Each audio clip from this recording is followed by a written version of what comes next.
ರಾಯಂದ ಮಾತ್ರದಳು ರಕ್ತ ಮಾಂಸದೊಳಿರುವ ಅತಿ ಪಾಪವನ್ನು ಮಾಯವನ್ನು ಮಾಯಂದ ಮಾತ್ರದೊಳು ಮರೆಬಿದ್ದ ಪಾಪವನ್ನು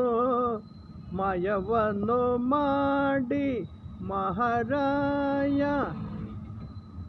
ರಾಮ ಮಂತ್ರವ ಜಪಿಸೋ ಹೇ ಮನುಜ